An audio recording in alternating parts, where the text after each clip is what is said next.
والصلاة والسلام على سيد الأنبياء والمرسلين والعاقبة للمتقين أما بعد فأعوذ بالله من الشيطان الرجيم بسم الله الرحمن الرحيم ألم تر إلى الذين يزكون أنفسهم بل الله يزكي من يشاء ولا يظلمون فتيلا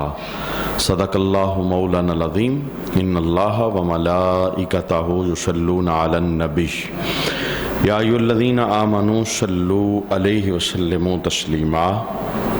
اللهم صل على سيدنا ومولانا محمد وعلى آل سيدنا ومولانا محمد وبارك وسلم وصل عليه صلاة والسلام عليك يا سیدی یا رسول اللہ صلاۃ والسلام علیک یا سیدی یا حبیب اللہ صلاۃ والسلام علیک یا سیدی یا شفیع المذنبین وعلی آلک واصحابک یا سیدی یا رحمت للعالمین۔ کیا تم نے ان لوگوں کو نہیں دیکھا جو خود اپنی پاکیزگی بیان کرتے ہیں، بلکہ اللہ جسے چاہتا ہے پاکیزہ بنا دیتا ہے، اور ان پر کھجور کے اندر کی جلی کے برابر بھی ظلم نہیں کیا جائے گا۔ صدق اللہ مولانا العظیم۔ یہ آیت کریمہ یہود و نصارہ کے بارے میں نازل ہوئی، جو اپنے آپ کو اللہ کا بیٹا اور اللہ کا پیارا تصور کرتے تھے۔ یہود و نصارہ کے سوا کوئی جنت میں نہیں جائے گا، یہ عقیدہ اپنا بیان کیا کرتے تھے۔ تو رب کائنات نے اس آیت کے اندر منع فرمایا کہ اپنے آپ کو پاکیزہ نہ کہو، اللہ جانتا ہے کہ کون پاکیزہ ہے۔ اس آیت کریمہ سے ایک بہت خوبصورت معاشرتی سبق جو مفسرین نے بیان فرمایا ہے وہ ہے خود پسندی کی لعنت سے اپنے آپ کو بچانا، یعنی اپنی زبان سے اپنی عبادتوں کا تذکرہ کرنا، اپنی زبان سے اپنی بڑائی بیان کرنا، اپنی زبان سے اپنے علم کا چرچا کرنا، کسی بھی چیز کی وجہ سے خود پسندی کے مرض کے اندر مبتلا ہو جانا، اس سے اس آیت کریمہ کے اندر منع کیا گیا کہ تم اپنی زبان سے یہ جملے نہ بولو کہ تم اللہ کے بہت پیارے ہو، بہت پاکیزہ ہو، بہت نیک ہو اور بڑے تقوی دار ہو، چونکہ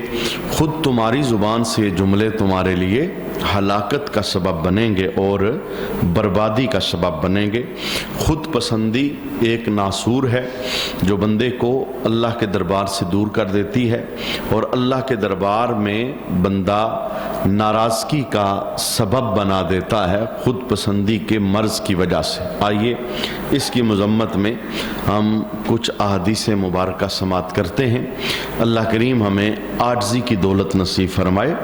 اور خود ستائی اور خود پسندی کے مرض سے اللہ ہمیں شفا نصیب فرمائے، چونکہ مسلمانوں کی اکثریت ہے جو اس مرض کے اندر مبتلا ہے۔ کسی کو اپنے علم پر خود پسندی ہے، کسی کو اپنی عبادت پر خود پسندی ہے، کسی کو اپنے مال و دولت پر خود پسندی ہے، کسی کو اپنی قومیت پر خود پسندی ہے، کسی کے پاس بندوں کا جتھا بہت زیادہ ہے تو اسے اس چیز پر خود پسندی ہے۔ تو یہ بہت بڑا ایک روحانی مرض ہے جس کی وجہ سے اللہ کے دربار سے بندہ دور ہو جاتا ہے۔ نبی کریم صلی اللہ علیہ وآلہ وسلم نے بہت ساری احادیث کے اندر اس کی مذمت کو بیان فرمایا۔ رسول اکرم صلی اللہ علیہ وآلہ وسلم نے فرمایا کہ جس نے کسی نیک عمل پر اپنی تعریف کی، یعنی کوئی اچھا کام کیا، پھر خود ہی اپنی زبان سے اچھے کام کی تعریف کرنے لگا، میں تہجد پڑھنے کا عادی ہوں، میں فلاں کام کرنے کا عادی ہوں، میں اتنی بار روز درود پڑھ لیتا ہوں، میں فلاں نیک عمل کر لیتا ہوں، یعنی کام کرتا ہے اور کرنے کے بعد پھر اسے اپنی زبان سے ظاہر کرتا ہے، اور اس کا ارادہ کیا ہے، نیت کیا ہے، تاکہ لوگوں کو پتہ چلے کہ میں بڑا نیک ہوں، میں بڑا تقوی دار ہوں، میں بہت پرہیزگار ہوں، یہ کام میں کرتا ہوں، میرے سوا اور کوئی یہ کام نہیں کرتا۔ تو آقا حضور رحمت عالم صلی اللہ علیہ وآلہ وسلم نے ارشاد فرمایا کہ جس نے کسی نیک عمل پر اپنی تعریف کی تو اس کا شکر ضائع ہوا اور اس کا عمل برباد ہو گیا۔ یعنی اپنی زبان سے اپنے اعمال کی تعریف کرنے کا نقصان اس حدیث کے اندر بیان کیا گیا، خود پسندی کے مرض کا نقصان بیان کیا گیا کہ بندے کا شکر ضائع ہو جاتا ہے اور بندے کا عمل برباد ہو جاتا ہے۔ عمل برباد ہونے سے مراد کیا ہے کہ اس عمل کی اسے جزا نہیں ملتی، اس کا ثواب اسے میسر نہیں آتا، لہٰذا خود پسندی کے مرض سے اپنے آپ کو بچانا چاہیے۔ ایک دوسری حدیث کے اندر آقا حضور رحمت عالم صلی اللہ علیہ وآلہ وسلم نے فرمایا کہ دو باتوں کے اندر ہلاکت ہے، ان دو باتوں سے اپنے آپ کو بچاؤ۔ ایک نا امیدی کرنا، یعنی اللہ کے دربار سے نا امید ہو جانا، یا مایوسی کا مرض وہ اپنے اوپر ڈال لینا کہ یہ کام تو ہو ہی نہیں سکتا، میں یہاں پہنچ ہی نہیں سکتا، میں یہ کام کر ہی نہیں سکتا، مجھے اللہ بخشے گا ہی نہیں، مجھے یہ چیز ملے گی نہیں۔ یہ مایوسی کی ساری کیفیات ہوتی ہیں۔ تو جو بندہ مایوس ہو جاتا ہے، نا امید ہو جاتا ہے، بلکہ ایک حدیث شریف کے اندر نا امیدی کو، مایوسی کو کفر بھی قرار دیا گیا کہ بعض اوقات بندہ نا امیدی اور مایوسی کے اندر کفر تک کا ارتکاب کر بیٹھتا ہے۔ رب کائنات نے قرآن حکیم کے اندر فرمایا لا تقنطوا من رحمت اللہ، اور اللہ کی رحمت سے نا امید نہ ہو جاؤ، یعنی اس کی رحمت پر اپنا یقین رکھو۔ ایمان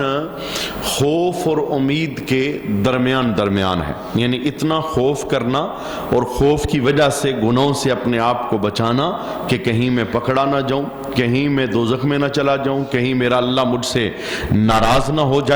اور امید اس طرح کی رکھنا کہ میں جو بھی عمل کرتا ہوں میرے عمل تو اس لائق نہیں، مجھے رب کی ذات پر امید ہے کہ رب میرے گناہوں کو معاف فرما دے گا۔ یہ ہے رحمت اور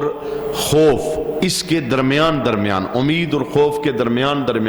انسان کا ایمان ہوتا ہے۔ تو آقا حضور رحمت عالم صلی اللہ علیہ وآلہ وسلم نے فرمایا کہ دو چیزوں کے درمیان ہلاکت ہے، یعنی بربادی ہے جس کے پاس یہ دو چیزیں ہوں، یعنی ایک بندہ نا امید ہو جائے اور دوسرا بندے کو خود پسندی کا مرض آ جائے، یعنی اپنی زبان سے اپنی نیکیوں کا اظہار کرے، اپنے نیک عمل کا چرچا کرے۔ میرے محبوب کریم علیہ الصلوۃ والسلام نے ارشاد فرمایا یہ خطرناک مرض ہے، صرف اس آیت کے اندر نہیں، دیگر بھی قرآن کے کئی مقامات ہیں جس کے اندر اپنی پاکی اپنی زبان سے بیان کرنے سے منع کیا گیا، اپنی طہارت اپنی زبان سے بیان کرنے سے منع کیا گیا، میں کیا ہوں اس کو اپنی زبان سے بیان کرنے سے منع کیا گیا۔ آقا حضور رحمت عالم کے سینے پہ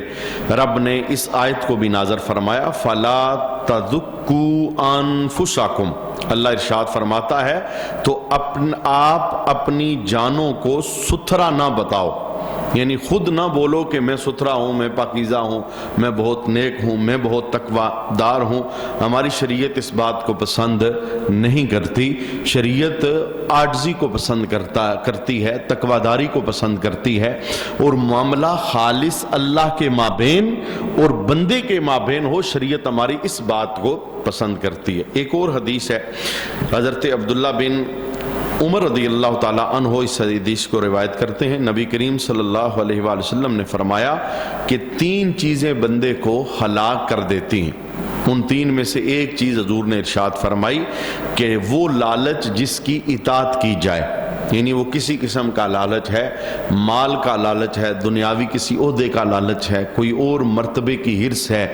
وہ لالچ جس کی اطاعت کی جائے یہ بندے کو ایک نہ ایک دن ہلاکت کے اندر مبتلا کر دے گی۔ اور دوسرے نمبر پر آقا حضور رحمت عالم صلی اللہ علیہ وآلہ وسلم فرماتے ہیں کہ وہ نفسانی خواہش جس کی پیروی کی جائے، بری خواہشات انسان کے اندر وہ پیدا ہوتی رہتی ہیں، لیکن اس کا معنی یہ نہیں کہ جو نفسانی خواہش پیدا ہو بندہ اس کی پیروی کر ڈالے۔ اگر ہر نفسانی خواہش کا بندہ پیروکار بنے گا تو یہ اسے ہلاکت کے اندر ڈال دے گا اور بربادی کے اندر ڈال دے گا. چونکہ دو آوازیں انسان کے اندر سے آتی ہیں، ایک خیر کی آواز آتی ہے اور ایک شر کی آواز آتی ہے. خیر کی آواز فرشتے کی طرف سے ہوتی ہے اور شر کی آواز شیطان کی طرف سے ہوتی ہے. جتنی بھی نفسانی خواہشات ہیں یہ شیطان کی طرف سے ہوتی ہیں، ان کی پیروی کرنے سے بندہ ہلاکت کے اندر پڑ جاتا ہے. اسی لیے نبی کریم صلی اللہ علیہ وآلہ وسلم نے دانا بندے کی نشانی بیان فرمائی. القیس، دانا کون ہے؟ پھر میرے حبیب نے خود ہی جواب دیا کہ من دانا نفسہ، فرمایا دانا وہ بندہ ہے جو اپنے نفس کے گھوڑے کو بچھاڑ دیتا ہے. یعنی جو نفسانی خواہشات ہوتی ہیں، اندر سے انسان کو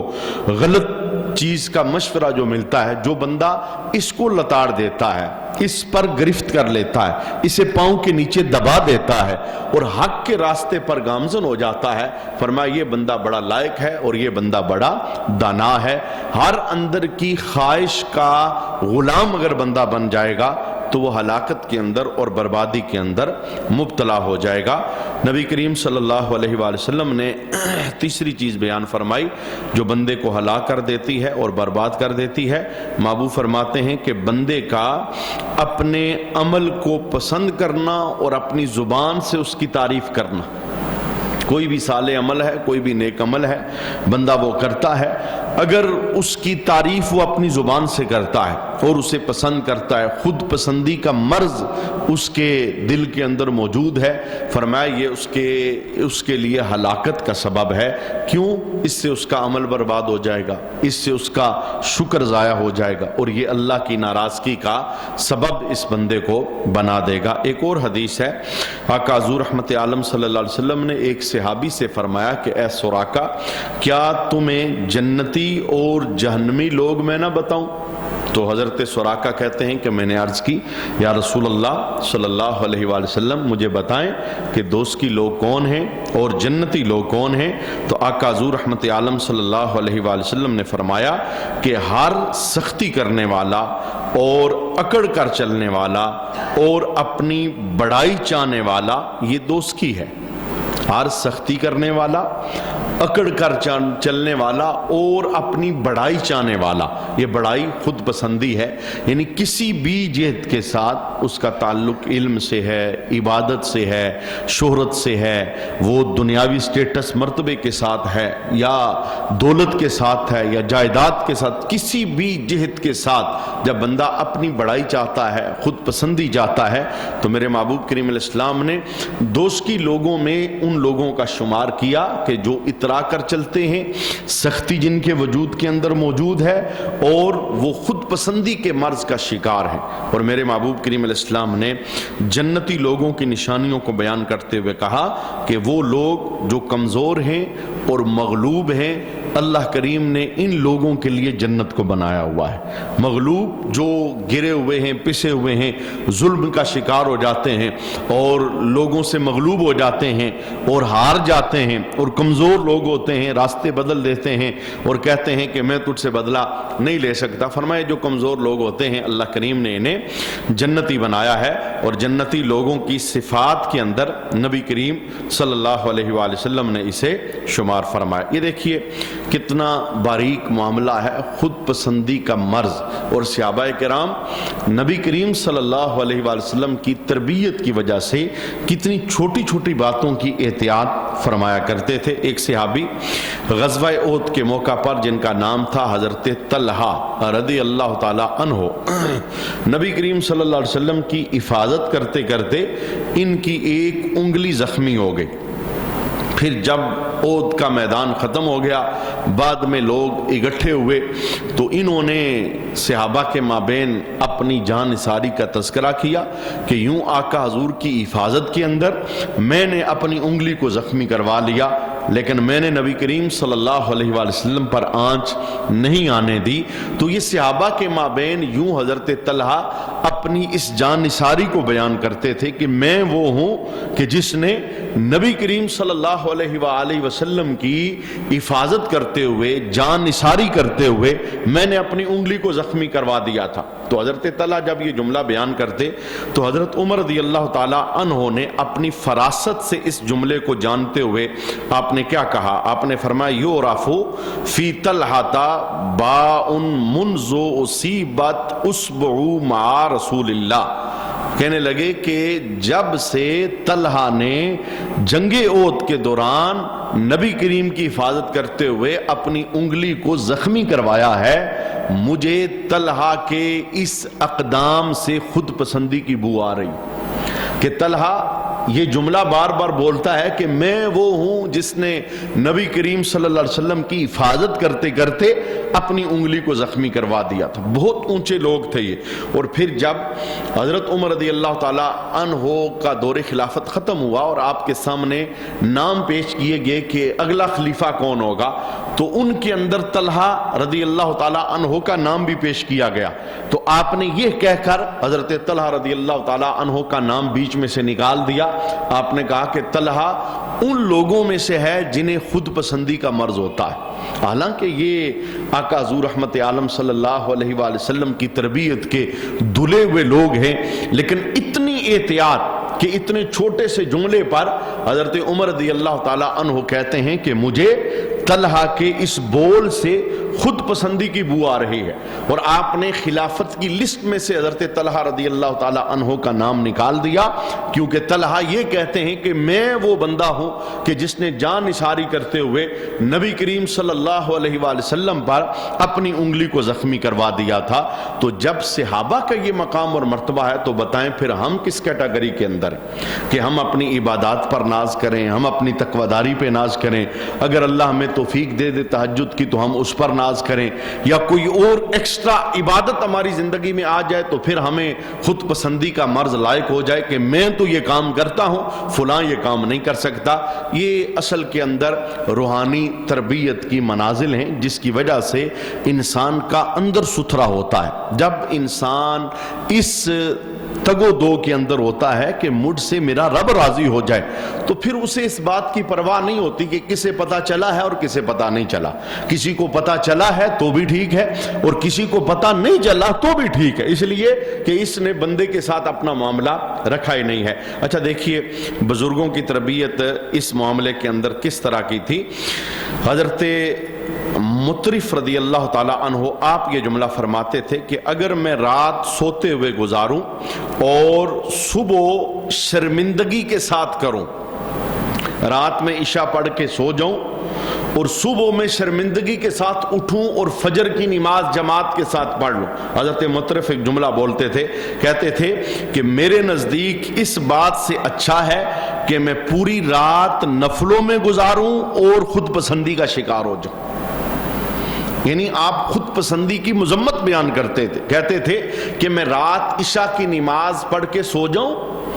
اور صبح ندامت اور شرمندگی کے ساتھ میں فجر کی نماز میں حاضری دوں کہ اللہ میرا عمل برباد نہ کر دے. تو مجھے یہ بات اچھی لگتی ہے کہ میں رات بھر عبادت میں گزاروں اور صبح خود پسندی کا شکار ہو جاؤں.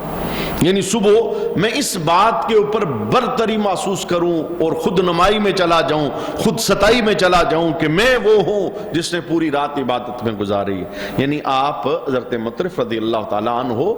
رات کی عبادت سے منع نہیں کر رہے تھے کہ رات کی عبادت ٹھیک نہیں ہے، بلکہ آپ یہ کہہ رہے تھے کہ رات کی عبادت کرنے کے بعد اگر خود پسندی آ جاتی ہے تو یہ عبادت برباد ہو جائے گی. یہی وجہ ہے جتنی بھی نفلی عبادات ہیں نبی محترم جناب محمد رسول اللہ صلی اللہ علیہ وآلہ وسلم نے ان نفلی عبادات کے اندر ہم سب کو چھپ کر عبادات کرنے کا حکم دیا ہے. یعنی فرض مسجد میں پڑھو، سنتیں اور نفل گھر میں پڑھو. اور اس کے پیچھے لاجک اور بیسک وجہ کیا ہے کہ تمہیں پتا ہو اور تمہارے مالک تمہارے رب کو پتا ہو، تمہارا معاملہ تمہارے رب کے ساتھ ہو. تو یہ خود پسندی کے مرض سے بزرگان دین نے بھی ہمیں منع فرمایا. ایک اور حدیث ہے آقا حضور رحمت عالم صلی اللہ علیہ وآلہ وسلم نے جس کے اندر ارشاد فرمایا لو لم تذنبوا لخشیت علیکم ما ہوا اکبر من ذالک العجب. پھر فرمایا من ذالک العجب العجب، فرمایا اگر تم گناہ بھی کرو تو مجھے تم پر اس سے بڑھ کر کوئی گناہ نہیں لگتا کہ تم اپنے آپ کو خود پسندی کے اندر مبتلا کر لو. یعنی ہر گناہ ہی بڑا ہے، لیکن نبی کریم صلی اللہ علیہ وسلم فرماتے ہیں کہ مجھے اس بات کا خوف ہے کہ تم خود پسندی میں وہ اپنے آپ کو ڈالو گے، یعنی اپنے عملوں کا خود ہی اپنی زبان سے وہ ڈنڈورا پیٹنا شروع ہو جاؤ گے. تو اپنے منہ میاں مٹھو بننا یہ کوئی بھی بندہ پسند نہیں کرتا، اور اسی طرح رب بھی پسند نہیں کرتا کہ اپنی طہارتوں کو بیان نہ کرو، اپنی پاکیزگیوں کو بیان نہ کرو. تم کیسے ہو، تم کیا کرتے ہو، اپنا معاملہ اپنے رب کے ساتھ چھوڑو. اور جب تم اپنی زبان سے اس کا چرچا کرو گے تو یہ بہت خطرناک فعل ہو جائے گا. ایک اور بزرگ جن کا تذکرہ کتابوں کے اندر موجود ہے، بشر بن منصور، یہ وہ تھے کہ جنہیں کوئی دیکھتا تھا تو اسے آخرت یاد آ جاتی تھی. یعنی جو اللہ کے نیک بندے نا، جن کی نشانیاں ہیں کہ چہرہ دیکھو تو تمہیں رب یاد آ جائے، تو ان کے اندر بشر بن منصور کا نام ہے کہ کوئی بندہ آپ کو دیکھتا تو اسے اپنی قبر یاد آ جاتی، اسے اپنی قیامت یاد آ جاتی. ایک مرتبہ یہ نماز پڑھ رہے تھے اور آپ نے کافی لمبی نماز پڑھی، تو آپ کے پیچھے ایک بندہ کھڑا تھا، وہ آپ کو دیکھتا رہا چھپ کے کہ آپ نماز پڑھ رہے ہیں، نفلی نماز. جب آپ نماز پڑھ کے فارغ ہوئے تو آپ نے اس کی طرف اپنا چہرہ کیا اور کہا کہ تمہیں تعجب نہیں کرنا چاہیے میری لمبی نماز دیکھ کر، کیونکہ ایک عرصے تک فرشتوں کے ساتھ شیطان عبادت کرتا رہا، اور پھر تمہیں پتا ہے شیطان کا انجام کیا ہوا. یعنی آپ نے خود پسندی کے مرض کو نکال کے پھینکا کہ میری لمبی عبادت دیکھ کر کہیں تم یہ نہ گمان کر بیٹھنا کہ میں یہ کہوں گا کہ میں نے پوری رات عبادت کی ہے، میں نے اتنی لمبی نماز پڑھی ہے. تو آپ نے اس بندے کی تربیت کی، کہا کہ میری طویل نماز کو دیکھ کر کہیں غلط فہمی میں مبتلا نہ ہو جانا، کیونکہ شیطان وہ تھا جس نے ایک عرصے تک فرشتوں کے ساتھ عبادت کی، اور پھر کیا ہوا، اللہ نے اسے اپنے دربار سے دور کر دیا. اور آپ کو پتا ہے کہ شیطان جو اللہ کے دربار سے لعنت کا توک لے کر گلے میں ڈال کے نکلا ہے، اور اسے کہا گیا فخرج، نکل جا یہاں سے، قیامت تک لعنت تجھ پہ پڑتی رہے گی، تو اور تیرے سارے کے سارے تابعدار وہ دوزخ کے اندر داخل ہوں گے. آپ کو پتا ہے کہ سب سے بڑا مرض شیطان کا کون سا تھا؟ خود پسندی ہی تو تھی. جب اسے کہا گیا کہ آدم کو سجدہ کرو تو وہ خود پسندی کا شکار ہو گیا، کہنے لگا یہ مٹی سے بنا ہے، میں آگ سے بنا ہوں، آگ مٹی سے افضل ہوتی ہے، اور میں اس کے سامنے سجدہ کیسے کروں؟ میں فرشتوں کو درس دیتا ہوں، میں اتنا بڑا عبادت گزار ہوں، میں اتنا بڑا پرہیزگار ہوں، اور میری خلقت اس سے بہتر ہے، مجھے کہا جا رہا ہے کہ میں آگ اور مٹی کے سامنے سجدہ کروں. جب یہ میں کے ساتھ اس نے جملے بولے، خود پسندی کا شکار ہو گیا، تو اللہ کریم نے کہا فخرج، نکل جا یہاں سے. لعنت کا توق گلے کے اندر ڈال دیا، اور قیامت تک وہ لعنت کا مستحق ہو گیا. تو اتنی بڑی عبادات کرنے والا شیطان کے متعلق کتابوں کے اندر موجود ہے کہ اگر اس کے سجدوں کو زمین کے اوپر بچھایا جائے تو رائی کے دانے کے برابر جگہ باقی نہ بچے.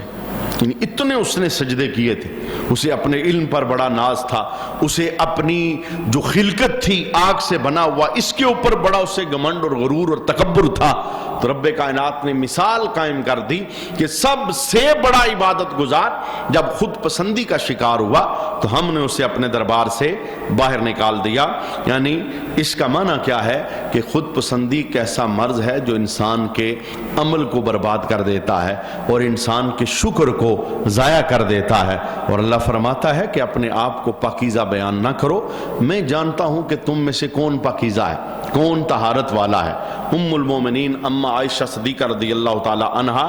آپ روایت کرتی ہیں کہ نبی کریم صلی اللہ علیہ وآلہ وسلم سے پوچھا میں نے کہ آدمی گناہگار کب ہوتا ہے؟ اما عائشہ کہتی ہیں کہ میں نے سرکار سے سوال کیا کہ آدمی گناہگار کب ہوتا ہے؟ تو آقا حضور رحمت عالم صلی اللہ علیہ وآلہ وسلم نے فرمایا کہ بندہ اس وقت گناہگار ہو جاتا ہے جب اسے یہ گمان ہونے لگے کہ میں سب سے زیادہ نیک ہوں. یعنی یہ جملہ میں نے بارہا یہ جملہ بولا کہ بعض اوقات انسان کے ذہن میں شیطان یہ بات ڈالتا ہے جب وہ باہر گلی میں نکلتا ہے، سڑک پہ نکلتا ہے، ایک محلے کا ایسا بندہ جو مسجد میں نماز پڑھنے نہیں آتا، سب کو پتہ ہے کون آتا ہے کون نہیں آتا،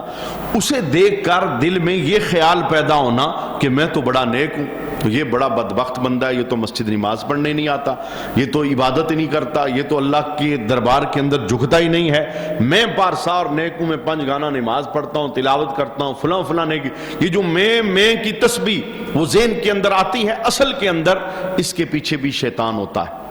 یہ وہ چیز ہے جسے کہتے ہیں گناہوں کی معرفت کا علم، یہ وہ روحانی سبق ہے جو طے کر کے بندہ اپنی نیکیوں کو بچا سکتا ہے۔ تو اما عائشہ کہتی ہیں کہ سرکار سے پوچھا کہ سب سے بڑا گناہگار کون ہے، تو نبی کریم صلی اللہ علیہ وآلہ وسلم نے فرمایا کہ سب سے بڑا گناہگار بندہ اس وقت ہوتا ہے جب اسے یہ گمان ہوتا ہے کہ میں سب سے زیادہ نیک ہوں۔ یعنی اس جملے کا معنی ہرگز یہ نہیں کہ نیکی چھوڑ دینی ہے، نماز چھوڑ دینی ہے، تہجد نہیں پڑھنی، کوئی ایکسٹرا عبادت نہیں کرنی، یہ سب کچھ کرنا ہے، اور سب کچھ کرنے کے بعد اپنا معاملہ اپنے رب کے ساتھ چھوڑنا ہے۔ جو کچھ بھی میں کر رہا ہوں میرے رب کے ساتھ معاملہ ہے۔ اللہ جانے میں اس پر نبی کریم صلی اللہ علیہ وآلہ وسلم کا یہ جملہ آپ کے سامنے بولنا چاہتا ہوں کہ جب پوری رات سرکار نے نفلی عبادت کی اما عائشہ کے حجرے کے اندر، یعنی 2 رکعت کی نیت کی، لمبا قیام، لمبا رکوع، لمبا سجدہ، اور جب آپ نے سلام پھیرا تو حضرت بلال فجر کی اذان مسجد میں پڑھ رہے تھے، تو اما عائشہ کہتی ہیں کہ سرکار کی آنکھیں چھم چھم برس رہی تھی، تو میں نے آگے بڑھ کے یہ جملے بولے، میں نے عرض کی یا رسول اللہ آپ رب کے محبوب ہیں، آپ جنت کے مالک ہیں، آپ اللہ کے پیارے ہیں، اور حال یہ ہے کہ پوری رات ہوگی آپ کو روتے ہوئے۔ تو میرے حبیب نے اس موقع پر جملہ کیا بولا، افلا اکون عبدا شکورا، اے عائشہ کیا میں رب کا شکر گزار بندہ نہ بنوں؟ منع کیا کہ آپ علیہ السلام نے خود پسندی نہیں کی کہ ہاں عائشہ میں تو رب کا محبوب ہوں، مجھے کیا ضرورت اس کی، میں تو پوری کائنات کا مالک ہوں، مجھے کیا ضرورت اس کی، میں تو رب کا پیارا ہوں، مجھے کیا حاجت ہے اس کی، یہ نہیں کہا۔ آپ نے عاجزی والا جملہ بولا، افلا اکون عبدا شکورا، عائشہ کیا میں رب کا شکر گزار بندہ نہ بنوں کہ رب نے مجھے اتنا نوازا ہوا ہے۔ تو یہ خود پسندی کا جو مرض ہے، اپنی عبادتوں پر ناز کرنا، اپنے علم پر ناز کرنا، اپنی ریاستوں پہ ناز کرنا، یا اللہ کی راہ کے اندر بندہ کوئی مال دیتا ہے تو اس کے اوپر ناز کرنا، یا بندے کے پاس سٹیٹس، مقام اور مرتبہ ہے اس کے اوپر ناز کرنا، یہ ساری چیزیں ایسی ہیں جو انسان کے عمل کو برباد کر دیتی ہیں۔ اور اللہ ارشاد فرماتا ہے انظر کیف یفترون علی اللہ الکاذب، دیکھو کیسا اللہ پر جھوٹ باندھ رہے ہیں، وَكَفَى بِهِ اسْمًا مُبِينًا، اور یہ کافی ہے سری گناہ، یعنی یہ اللہ پر جھوٹ باندھ رہے ہیں، اپنے آپ کو نیک کہتے ہیں حالانکہ یہ نیک ہیں نہیں،